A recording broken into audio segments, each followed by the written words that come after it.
Alright boys, Semphis here. I meant to make this video when I got back from the UK after the ESCA ESL qualifier, but I actually got really sick. Partly due to the short trip time, I think. You know, we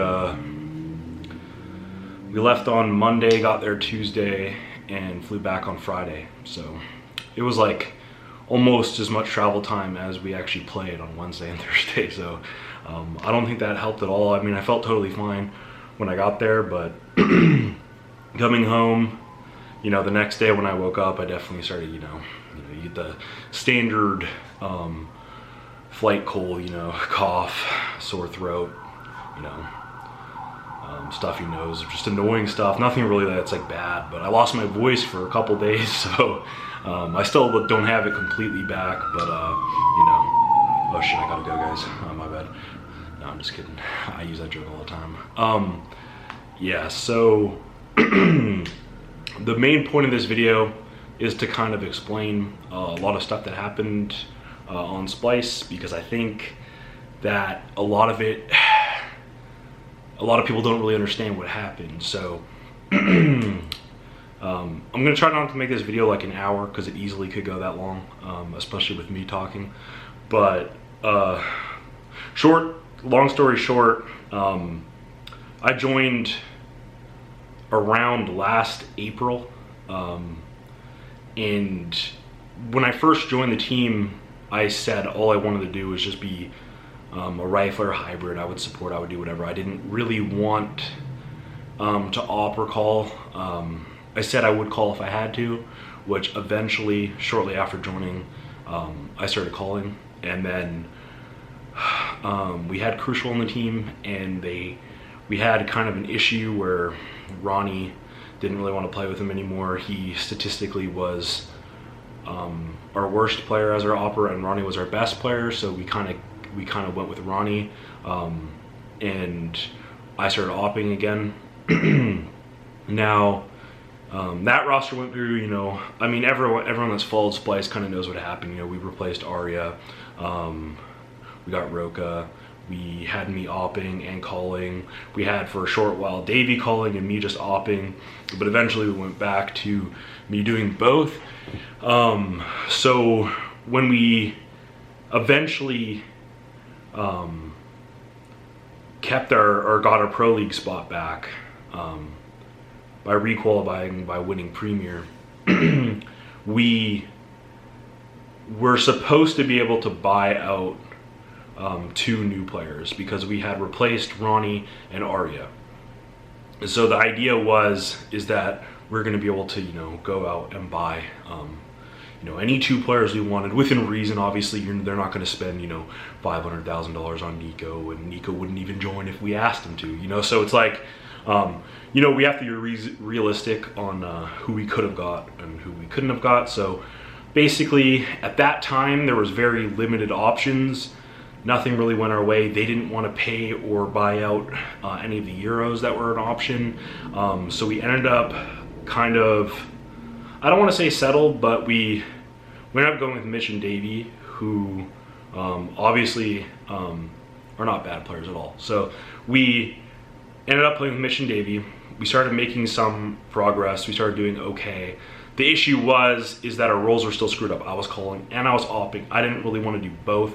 I'm fine just opping or just calling or just being a support player, but when you start giving me the op and call role, it becomes very overwhelming, because what you have to realize is that when you're doing both these roles is you might think like, oh, it's not that hard, Fallen does it, and Fallen does.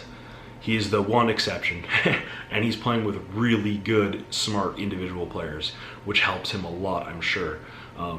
But the problem happens is that if I focus on my own game a lot, my op will improve, but then my calling is going to suffer, because I'm not going to be putting as much work into the strats, watching demos for that stuff. Like, I'll be putting them in my own personal work, watching a demo of Guardian or Fallen or whatever, improving my own game, death matching, playing pugs, whatever.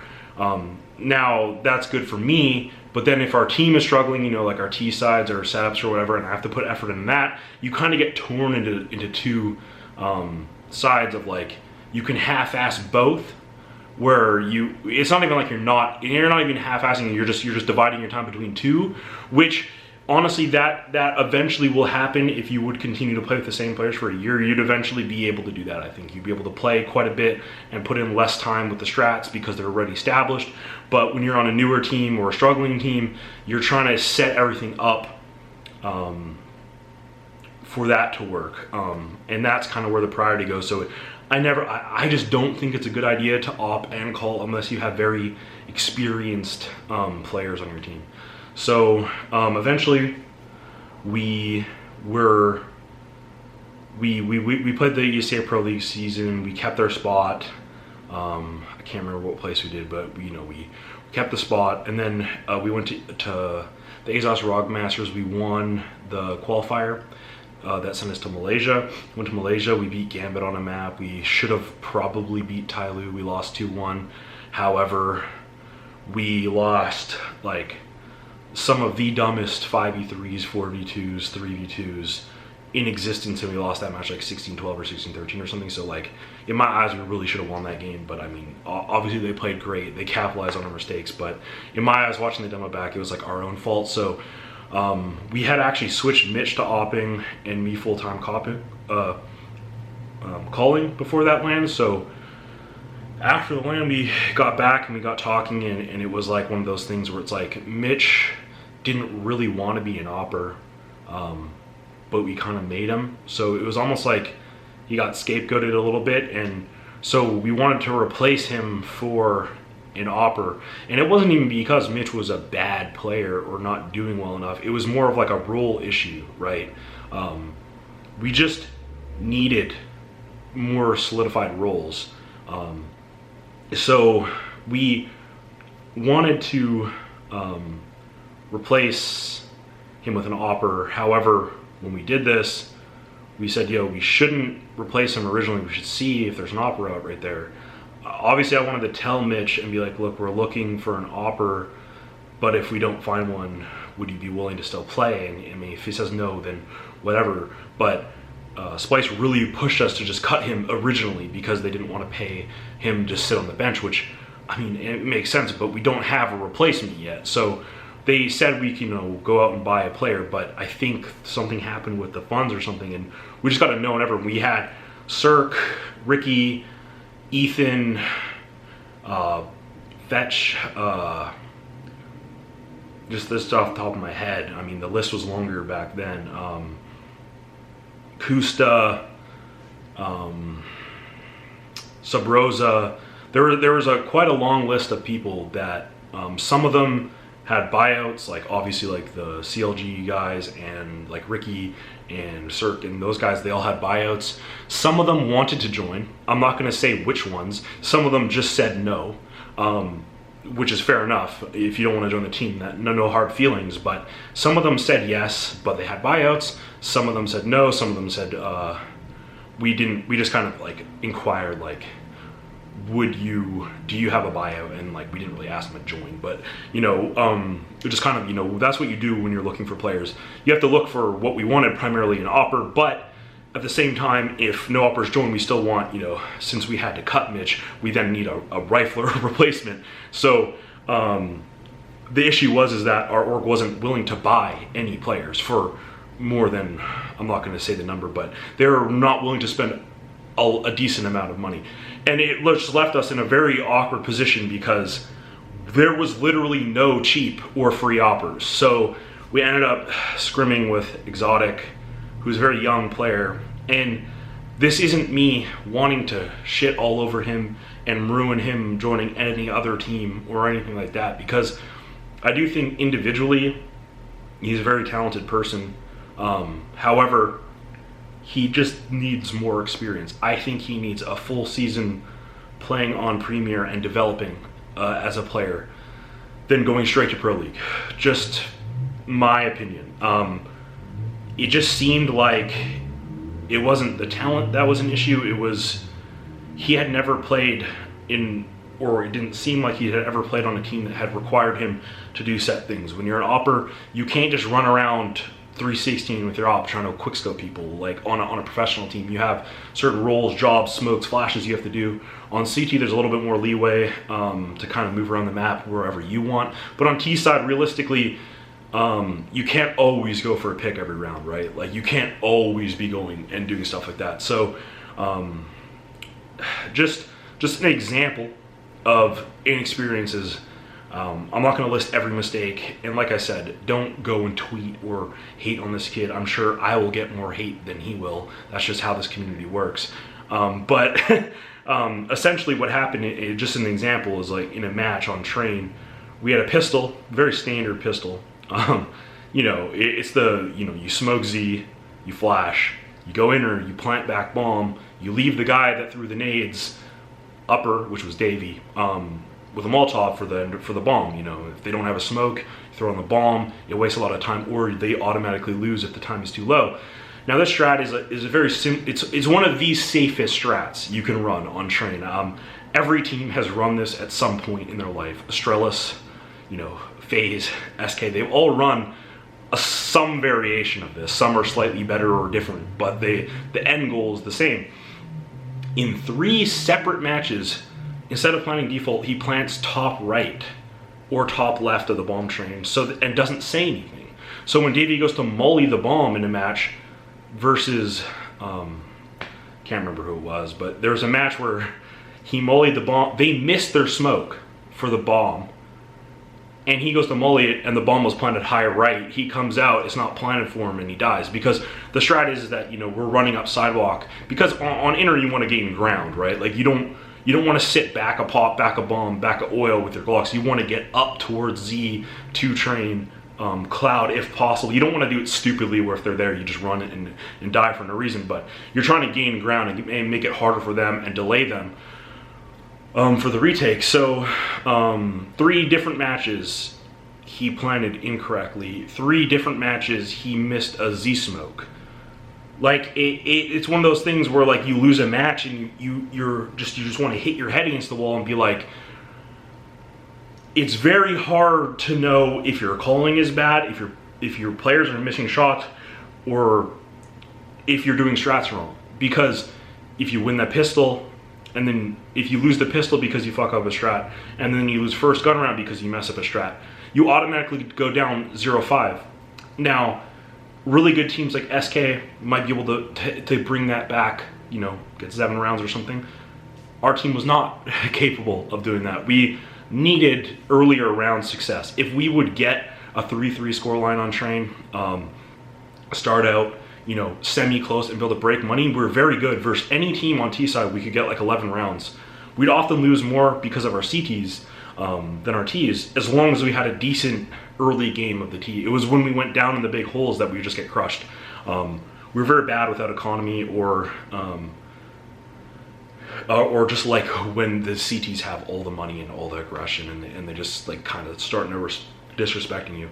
So that was just an example of just like some of the inexperience and like it's just honestly unacceptable at a professional level to be missing or screwing up very basic things like that. So I and others wanted to replace him about a month and a half before we ever did, to get Ricky, who had no buyout.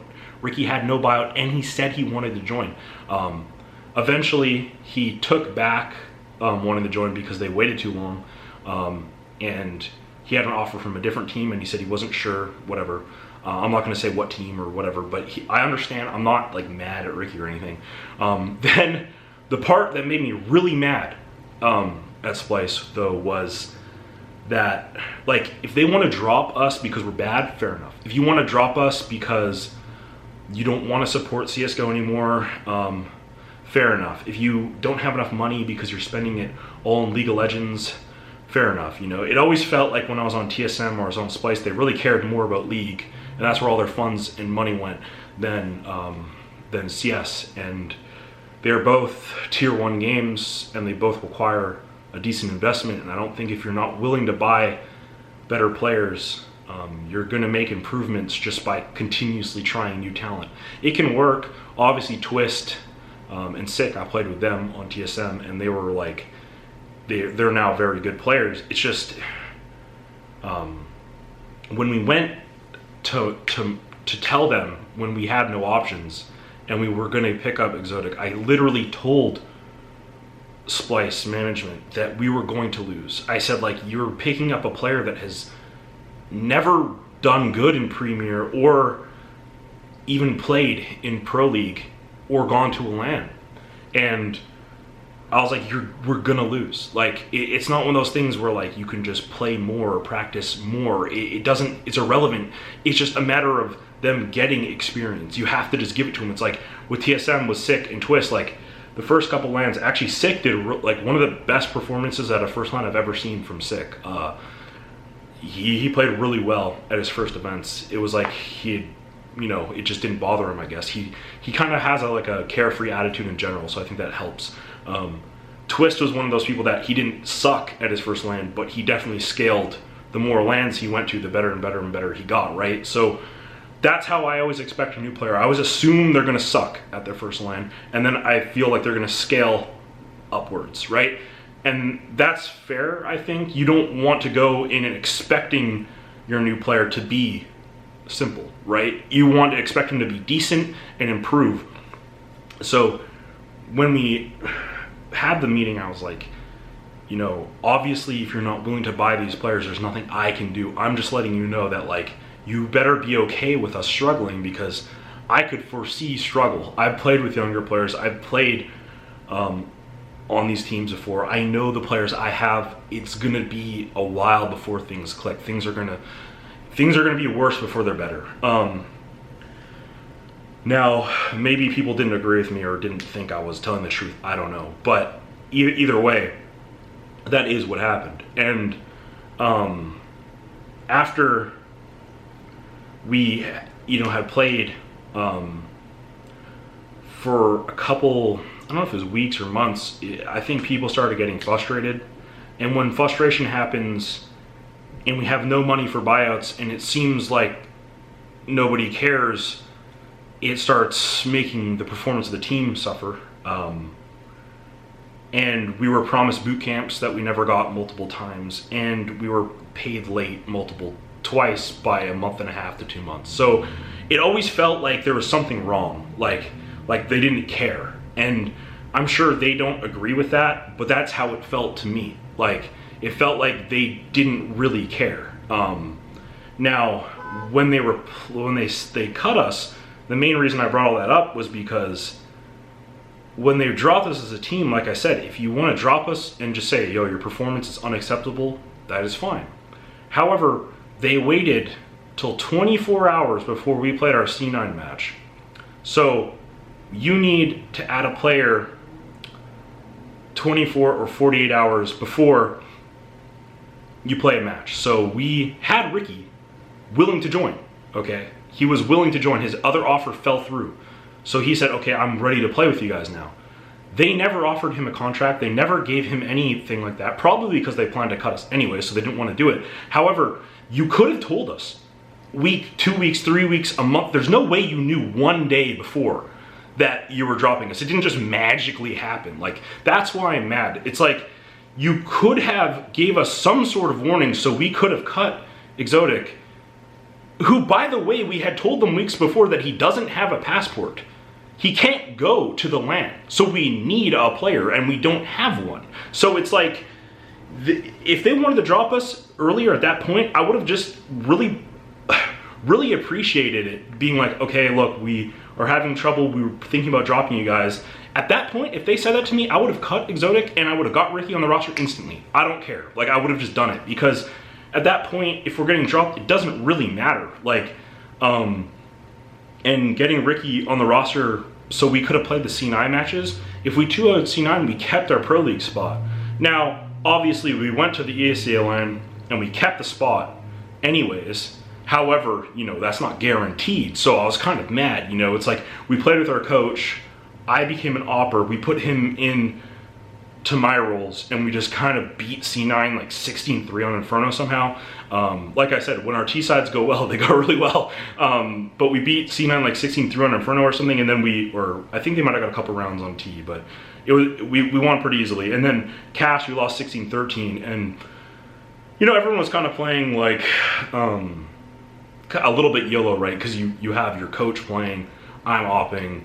A bunch of things don't feel right, so people were kind of going for bigger plays. I had a couple times when I shouldn't. I think Davey might have died. You know, like everyone kind of made a couple plays that, you know, were questionable. But you know, when you're playing with a coach, you have like kind of the urge to be like, all right, we got to do something, you know, to get us into this game or whatever. So, anyways, but you know, with Ricky, realistically, with the way they were playing in that game, we could have 2-0'd them, right? Like with Ricky opping and me playing B with Drone. On Cash, I think our CT side would have been able to get another couple rounds to win that. So I was just kind of mad that they kind of strung us along to then replace us one day before our C9 match, and it's like that's our like potential to keep our Pro League spot, and you just kind of like didn't care. And I was also messaging them every day being like, we need Ricky on the roster, we need Ricky on the roster, we need Ricky on the roster, we need Ricky on the roster. Like I'm sitting there like we need this to happen, like, and then I'm being told by them, by our management, that, oh no, it's fine, you know, ESCA will grant an extension. I'm thinking to myself and saying to them, that is absolutely false. ESCA has never given anyone an exception, ever. Like, that doesn't happen. You don't get exceptions from ESCA. They always stick to the rules, and I understand it. You know, you make an exception for one team, then the other team wants an exception, right? That's always what's going to happen. But I would like some leagues and organizations to have more of like a gray area of like, you know, someone's close family member dies and they have proof, like maybe let them reschedule a match, you know, like there are exceptions, and I feel like a lot of like orgs, or not orgs, but leagues will just be like, we follow the rules 100% or we follow them 0, and it's like, okay, I get it, but you know, I think our org dropping us and not kind of like telling us before 24 hours before a match is like a decent excuse to add Ricky to the roster. And don't get me wrong, if C9 were like, no, we don't want them to do that, I would be fine with that. But I think like if the other team is okay with it under the circumstances, I think it's, you know, whatever. That's a different issue entirely. But yeah, so then that's basically what happened. So it just felt like the whole time that we were on this team, we never got anything. Promised multiple boot counts, promised to be able to buy out players multiple times, never once given the opportunity to do any of that. So that's why I was so mad in that situation. And don't get me wrong, like Splice still gave us very fair salaries. They paid us like probably more than we deserved when we were in like Premier. However, in my defense, I joined when they had been relegated to get them back into Pro League, which I did. And we kept the Pro League spot this season. So I think in terms of like that, I did my job. But I don't think they lived up to some of the other things that they should have done. Now, the other way you can look at it is that I came in kind of in the middle or the end of Splice, and they had already brought Machine Gun and Crucial and Asilian and some of these other players over. They had a gaming house, you know, they had done a lot before I joined, so maybe they were looking at it as kind of like, well, we did that, it never worked, so why would we do it again, right? And I understand that a bit, but and then you also have the aspect of like, we lost a qualifier when we were supposed to boot camp, and we lost to kind of like a very not great team, and then we were told, oh well, if you guys can't beat this team, you don't really deserve a boot camp. And I'm thinking like, if you are committed to a team